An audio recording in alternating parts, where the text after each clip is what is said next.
Assalamualaikum warahmatullahi wabarakatuh. Terima kasih kepada semua yang mengikuti dan menonton video-video di YouTube channel saya. Dan jangan lupa untuk menekan button subscribe. Terima kasih. Assalamualaikum.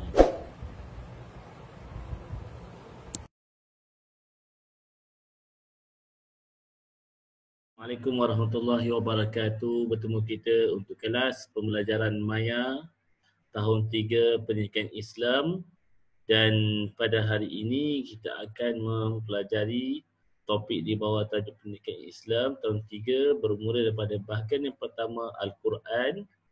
Kita akan mempelajari berkaitan dengan hukum tajwid, iaitu membaca kalimah dan potongan ayat yang mengandungi bacaan ikhfa hakiki dengan betul dan bertajwid, sama juga dengan tajuk yang kita pernah pelajari sebelum ini. Kemudian kita akan melihat kepada tajuk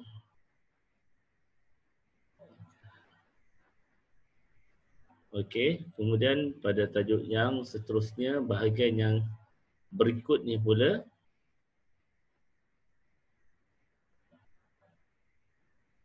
di bahagian akidah kita akan mempelajari berkaitan dengan dalil naqli, kewajipan beriman kepada kitab dan juga menyelaraikan nama-nama kitab dengan tepat. Dan bahagian yang ketiga iaitu bahagian jawi, kita akan mempelajari iaitu berkaitan dengan imbuhan apitan, pen dan pan di hujung dia sama ada an, alif nun, an, hamzah nun dan nun. Di depannya fa nun, di akhirnya ada 3 wajah ataupun 3 bentuk, alif nun, hamzah nun dan juga nun. Baiklah adik-adik yang rahmati Allah Subhanahu Wa Taala, kita lihat pada buku teks dan kita akan lihat buku teks Pendidikan Islam.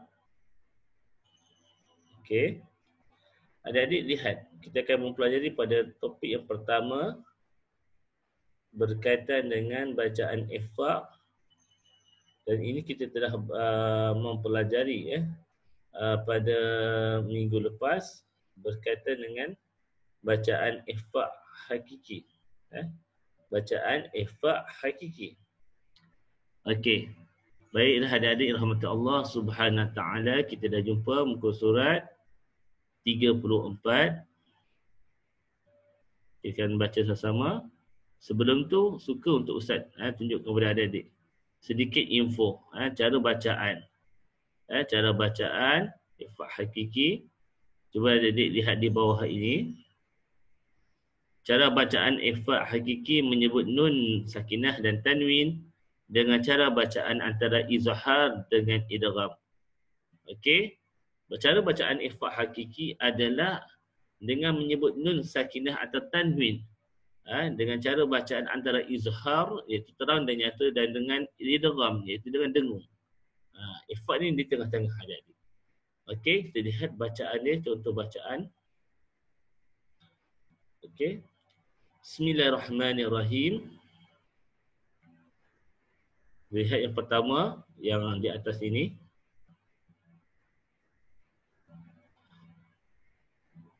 Pada huruf ta, dia itu pada tanwin bertemu dengan huruf ta. Bismillahirrahmanirrahim. Yauma izzin tuhaddis. Sekali lagi. Yauma izzin tuhaddis. Yang kedua, nun mati bertemu dengan dal. Inda rabbihim. Seterusnya pada huruf nun mati bertemu dengan huruf nun mati bertemu dengan huruf sa. Bacaan seperti ini. Mansakulat. Mansakulat. Seterusnya pada huruf jim, bacaannya seperti ini. Hubban jam jamma. Sekali lagi. Hubban jamma. Kita bacaan kita jangan terlampau terang dan nyata. Izhar jangan terlampau izhar, jangan terlampau dengung juga. Okey, seterusnya. Nun tanwin bertemu dengan huruf za. Naran zata. Naran zata. Okey, sekali lagi. Seterusnya pada nun mati bertemu dengan huruf zai. Bacaan seperti ini. Man zakkaha. Sekali lagi. Man zakkaha. Seterusnya nun mati bertemu dengan sin. Bacaan seperti ini. Wa qala al-insanu. Sekali lagi. Wa qala al-insanu. Okey, pada seterusnya pada kalimah ini pula kita baca man syarri man kemang min syarri seterusnya nun mati bertemu dengan huruf sad, bacaan seperti ini wa yansuraka. Sekali lagi wa yansuraka. Seterusnya nun mati bertemu dengan huruf dad. Mawdud. Seterusnya nun sakinah bertemu dengan huruf ta. Bacaan seperti ini. Al-tabaqa. Huruf nun mati min huruf dad. Yanzuruna.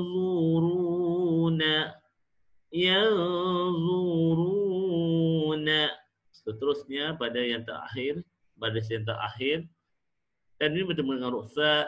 Yatiman fa'awa. Sekali lagi.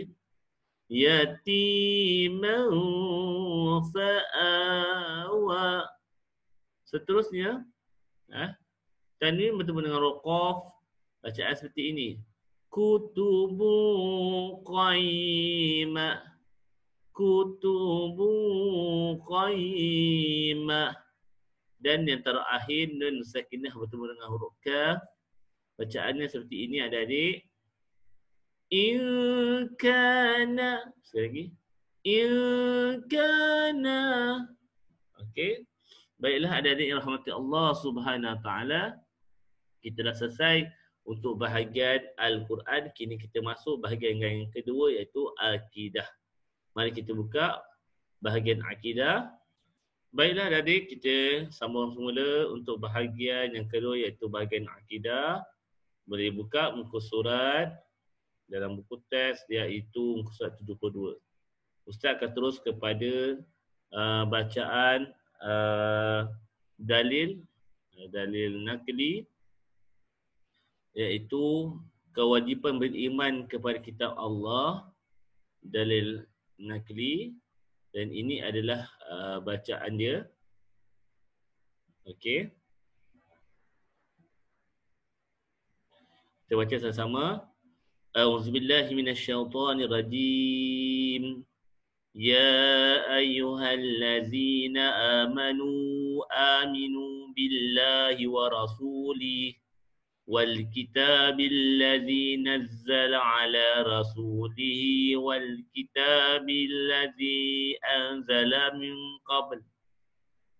Surah An-Nisa ayat 136. Apakah maksudnya? Okey, ini maksud dia. Wahai orang yang beriman, tetaplah beriman kepada Allah dan Rasulnya, dan kepada kitab yang Allah turunkan kepada Rasulnya, serta kitab yang Allah turunkan sebelumnya. Okey, adik-adik, ini adalah dalil nakli yang terdapat di dalam buku teks ini yang menerangkan tentang betapa kewajipan kita beriman kepada kitab Allah Subhanahu Wa Taala.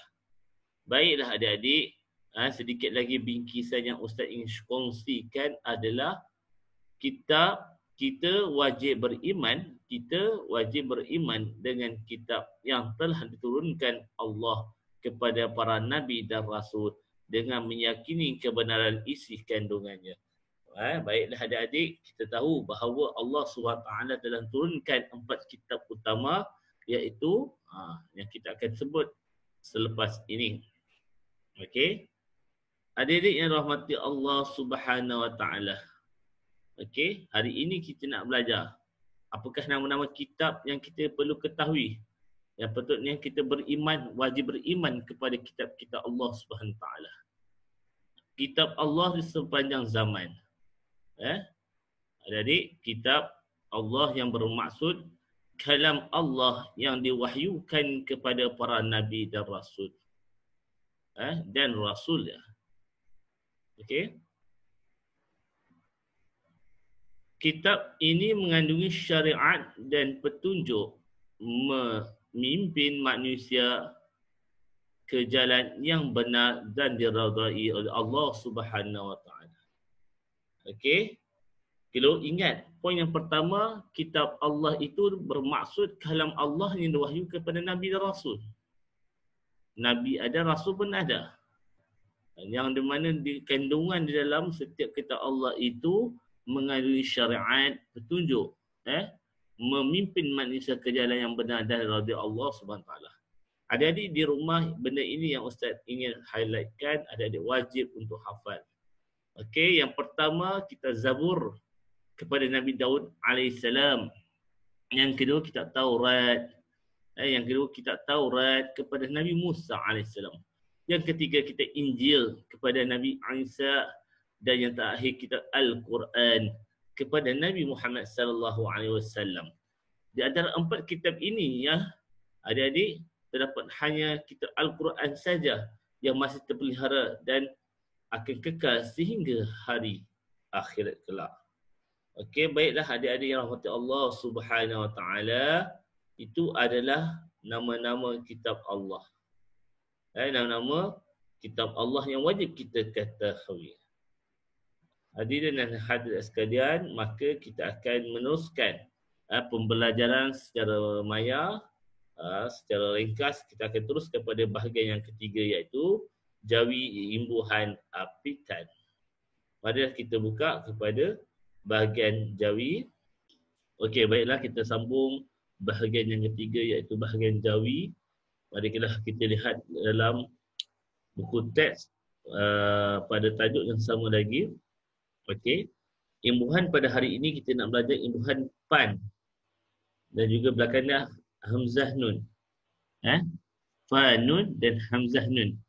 Di sini contoh yang diberi adalah kata dasar dia adalah cipta.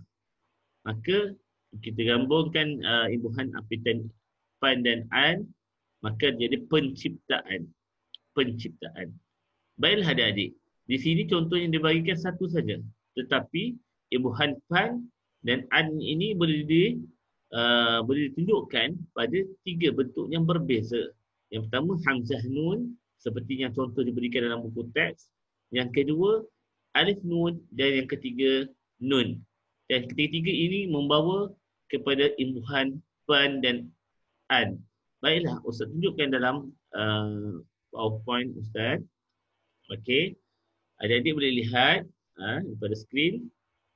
Okey. Di sini adik-adik boleh lihat bagaimana Ustaz tunjukkan kepada adik-adik. Pada adik-adik yang di rumah, imbuhan fa nun dah ha waw lam waw alif nun. Yang pertama fa nun semua sama fa nun. Pan ataupun pen. Dia tak ada pan, dia pen. Okey, dia pen. Okey. Yang di ujung dia alif nun, alif nun, hamzah nun, nun, hamzah nun. Baiklah adik-adik rahmati Allah Subhanahu Wa Taala.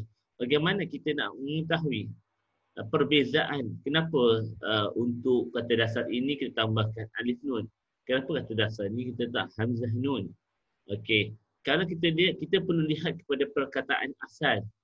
Yang pertama, pendahuluan. Kata dasar dia adalah dahulu. maka di hujung ni adalah imbuhan U ataupun dalam Jawi huruf waw. Maka kita perlu tambah alif nun. Okey. Contoh pendahuluan. Okey. Manakala sekiranya kata dasar dia adalah huruf A. Di hujungnya adalah huruf A. Contoh yang kedua, perkataannya adalah pencernaan. Kata dasar dia adalah cerna. Cerna. Kita makan, maka makan yang masuk dalam badan kita dicernakan. Okey. Maka bila di hujungnya adalah huruf alif, maka kita perlu meletak hamzah nun. Kita tidak perlu meletak alif-alif. Alif cukup satu kali, tetapi tambah hamzah dan letakkan nun. Okey. Yang ketiga adalah perkataan pendirian. Pendirian. Okey. Kita lihat perkataan asal dia ada diri. Diri. Maka apabila dia adalah kalimah selain daripada huruf waw dan juga huruf alif, maka kita tambahkan ya. Okey. Begitu juga yang keempat, pentaksiran. Pentaksiran ini kata dasar dia adalah taksir. Di hujungnya ada huruf ra, maka tambahlah nun. Selain daripada huruf waw dan juga huruf alif, maka kita tambah nun selepasnya. Begitu juga yang terakhir, apabila di hujungnya adalah huruf alif, maka kita perlu letak hamzah dan nun pada huruf yang terakhir dengan bunyi perkataannya adalah penjanaan. Penjanaan, perkataan asal adalah jana. Maka bila imbuhan apitan dimasukkan, kita perlu tambah hamzah nun dan juga fa nun, maka jadilah penjanaan. Baiklah hadirin yang di rumah yang rahmati Allah Subhanahu Wa Taala. Yang contoh yang Ustaz akan berikan ini, maka Ustaz yakin dan percaya adik-adik yang berada di rumah boleh buat sendiri aktiviti yang menarik dengan sesuaikan dengan topik Jawi pada hari ini, imbuhan apitan, pen dan an. Dengan mencari contoh, 3 saja contoh pun tak ada masalah. Yang mana pen di hujungnya hamzah nun, pen di hujungnya alif nun, dan pen di hujungnya adalah huruf nun yang membunyikan pen dan an. Okey, itu saja daripada Ustaz. InsyaAllah kita akan bertemu lagi pada waktu dan hari yang sama untuk kelas pembelajaran pendidikan Islam dalam talian. InsyaAllah kita akan memperolehi manfaat untuk masa hadapan. Assalamualaikum warahmatullahi wabarakatuh.